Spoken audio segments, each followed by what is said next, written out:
everyone, Kristina Werner here. Welcome to another video for SimonsStamp.com.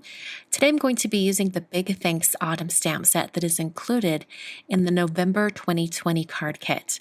This is a 6x8 stamp set with a really big image on it, and I'm going to be using that as well as the large thanks greeting. Cutting down some Arches cold press watercolor paper to 5x7, and then I'm using a grid transparency sheet to position my greeting stamps so that they're perfectly straight, and then I can close the door of my MISTI stamp positioning tool. I can then peel up that grid transparency sheet, and now I can do all my stamping. I'm using some VersaFine ONYX black ink.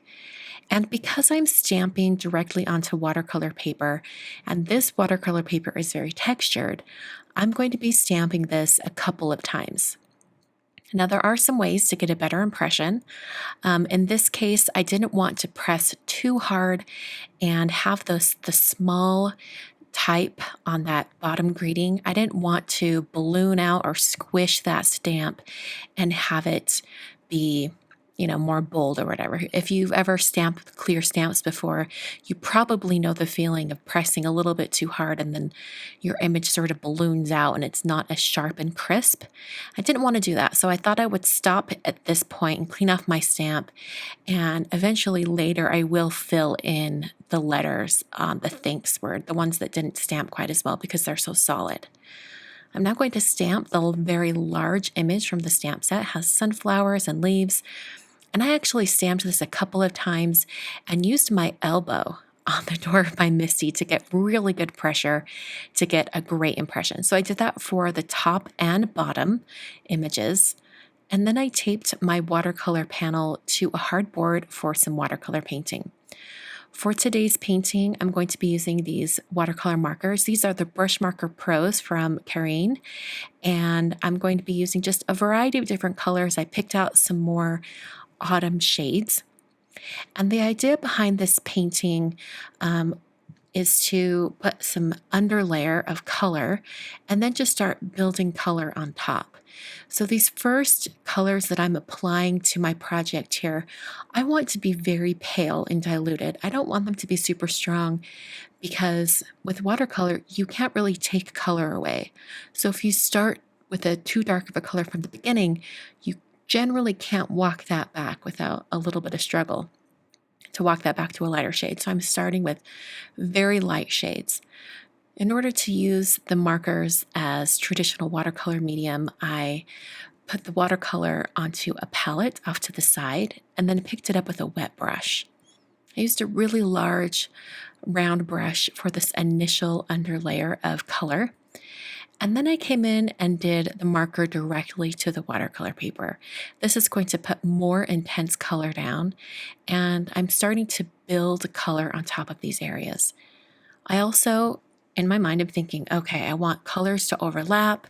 I want there to be a good mixture of color.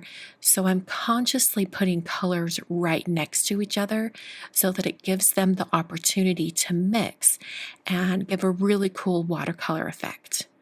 It's very freeing to paint like this because I'm not really constrained by the lines of the stamp or the artwork. I'm just letting the color speak for itself at this moment.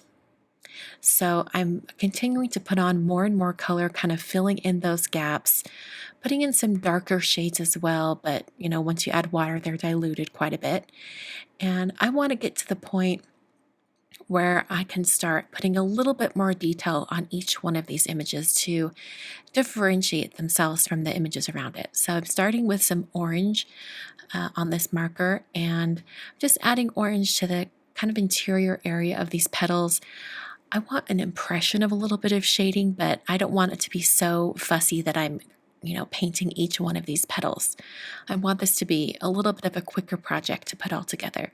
Speaking of, it took me about 45 minutes to paint this entire piece since there are a lot of different things on it, but I think it was highly worth it, and I really love the multicolor effect that I achieved. For all the sunflowers, I used that orange marker just to add color, trying to differentiate it from the shapes around it.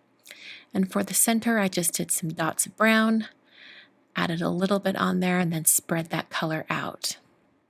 So as far as the other leaves around that area, it was really interesting. I never really painted quite like this with these markers before, but as you add color on top, it's almost like it pushes the color underneath away. And so it has like an intensity of color that comes through. And I thought that was really, really beautiful. Now, I wasn't quite sure if I liked this look at first. I was envisioning in my mind something a little bit just different than how it turned out. But I decided to go ahead and keep moving forward with this project. At this point, I was already committed to it. I was in the thick of it and decided to not abandon it quite yet because I really wanted to see it through, and I'm glad I did.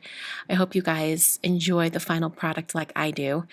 I just continued painting, and at this point I thought, you know what, even if I don't end up using this particular version of this card, I've learned a lot about these markers and how they layer on top of each other, and even how, like this example, putting the orange on top of the purple, generally you would get a really ugly brown shade with that, but it wasn't so bad. And it's helping me to kind of step away from some of those rules that I have in my head about, don't put this color on top of this other color because it'll go brown. Sometimes you can bend those rules a little bit and you get really beautiful results. I'm adding more green to some of these leaves, just filling in all those areas, trying to make sure I've hit every single different leaf and shape with a little bit of color. Deepening some of those areas and giving it more depth. So I decided, like I decided earlier, I was going to fill in the letters. Now, I really wasn't thinking at this point that I'd actually use this card, so I was kind of just experimenting. So if I was going to fill it in with the black, I should have had that be my very, very last step. But I ended up going over the top and adding more color coming through here. I wanted just more color behind the words. Some of the black seeped out from the letters. Not a huge deal, especially since now I'm going to be adding some Fine Tech, which is this really beautiful pearlescent metallic palette. And I'm going to be doing gold splatters right over the top. Cut down a little strip of paper towel just to cover those words. Eventually, if you've seen the final version of this card, you know that I end up just putting gold paint over the thanks anyway, so this doesn't really matter, but I did need that secondary greeting, the second line, to be protected from the gold paint anyway, so it worked out really well. As far as splattering this gold paint onto my project, I put the paint on the edge of an acrylic block. You could use anything that has a sturdy edge, it could just be even cardstock, and just flick off the edge, and that gives me a little bit more control over where those paint splatters go. And I wanted some bigger droplets too, so I ended up painting some on. I then removed my watercolor piece from my hardboard. I trimmed it down to get rid of any of the white from the masking tape. And then I painted the edges with that same gold color.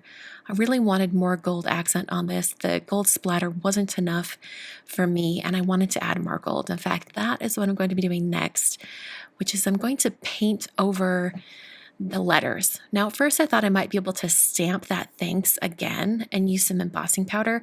So I tested out 2 different gold embossing powders from Simon, but none were quite the right shade of gold that I had used previously. So I decided to go ahead and chance it and just paint over the letters. So at this point, I still wasn't sure if this would be my final card. So I thought, you know what? If I paint these letters and it doesn't work out, that's okay. I've learned a lot on this project. I will still keep moving forward. So I'm painting these letters painstakingly slow, and I wanted to include this video footage so you know how slowly I was painting all of these letters with the smallest brush that I have in my stash. It's a size 0, and I just wanted to paint over these letters and get them that gold shade, mostly because I really just wanted more gold on this card design. So I was thinking in the back of my mind, if I'm not going to be using this card design, how will I change it if I make it again? And I thought, you know what? I'm going to use a gold from that Fine Tech palette that matches the gold embossing color a little bit more. And I'm going to emboss the large thanks from the beginning. And then I'll have all the golds match. So that's what I would do differently. So then I decided I kind of like the gold. I'm going to keep it and I'm going to finish my card. So I put some foam adhesive on the back and I adhered it to a black card front. The finished size of this card is 5x7, and I really am glad that I endured and pushed through because this turned out beautiful, a little bit unexpected. Thanks so much for watching today. You can get the stamp set I used today as well as everything else in the November 2020 card kit over at simasisstamp.com. Thanks for watching, and I'll catch you guys in another video very soon.